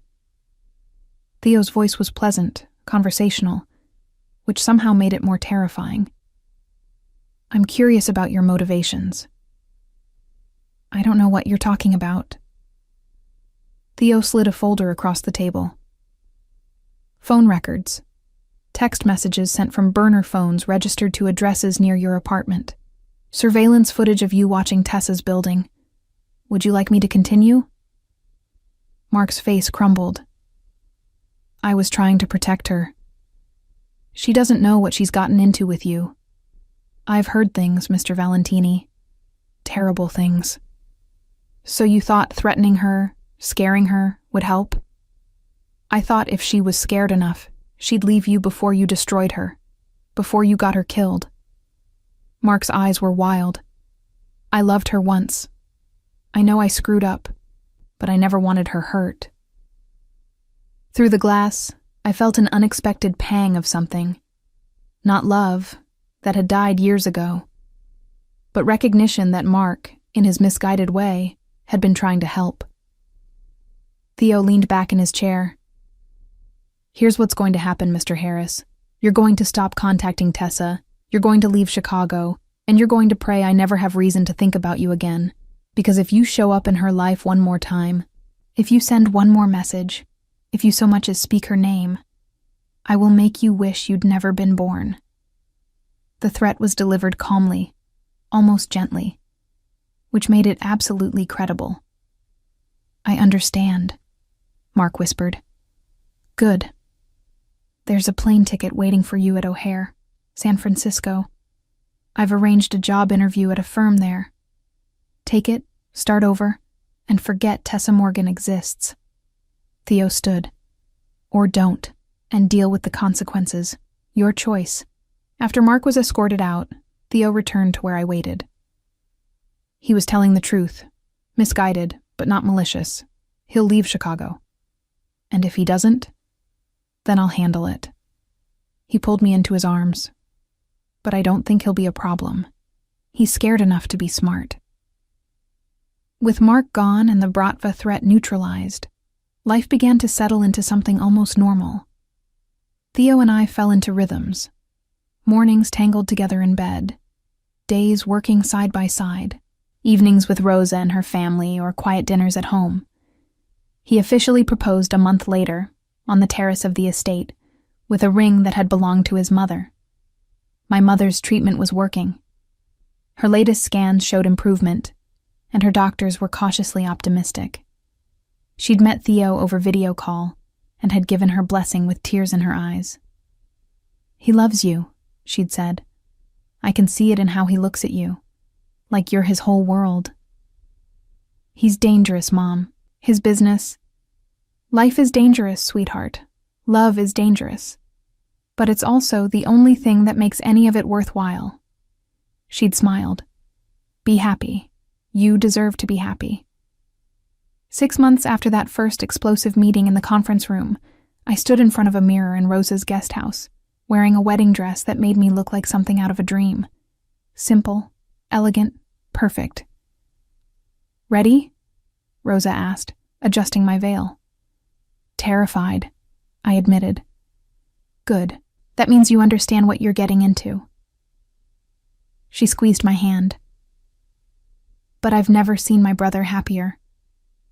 You've given him something to live for beyond the business, beyond the violence.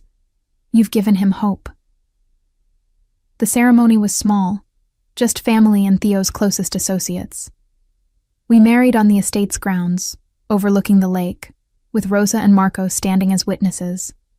When Theo saw me walking toward him, his eyes shone with something that looked like wonder. "You came," he said softly as I reached him. "Did you doubt?" "Every day since I met you, I've wondered when you'd realize you could do better, when you'd wake up and see me for what I am." I took his hands, feeling the calluses, the strength, the gentleness he reserved for me alone. "I see exactly who you are, Theo Valentini, and I choose you anyway. I choose us." "Then let's make it official, Mrs. Valentini." The name sent a thrill through me.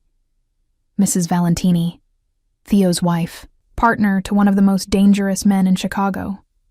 After we were pronounced husband and wife, after we'd kissed to applause and toasts, Theo pulled me aside. "I have something for you." He handed me an envelope. "Open it later, when we're alone." That night, in the privacy of our bedroom at the estate, I opened the envelope. Inside was a deed to a building in downtown Chicago, and a note in Theo's elegant handwriting. "This is yours. Do with it what you want. Start a business, create a foundation, let it sit empty. But it's yours, completely, in your name alone. Because while you may be mine, I never want you to forget that you're also your own person, that you have power and agency beyond what I give you. I love you, not because you complete me, but because you challenge me to be better than the monster I was becoming. Forever yours, T." I found him on the terrace, looking out at the lake. He turned when he heard me approach, and I saw vulnerability in his expression. "It's too much," I said. "It's not enough. It will never be enough." He pulled me against him. "But it's a start. A reminder that you always have choices, even when it feels like you don't." We stood there together, husband and wife, two people from different worlds who'd somehow found each other. The future was uncertain. His business would always carry danger, and there would always be enemies waiting for opportunities. But we were facing it together, bound by love and choice, and the promise to protect each other through whatever came next. "No regrets?" Theo asked. I thought about the journey that had brought us here, the accidental pregnancy scare that had never happened, the 2 years of silent longing, the explosive revelation, the danger and violence and impossible choices. "Only one," I said. His body tensed. What? That I wasted 2 years being invisible when I could have been yours all along. His smile was fierce, possessive, full of love. Then let's make up for lost time, Mrs. Valentini. And we did. For the rest of our lives we did.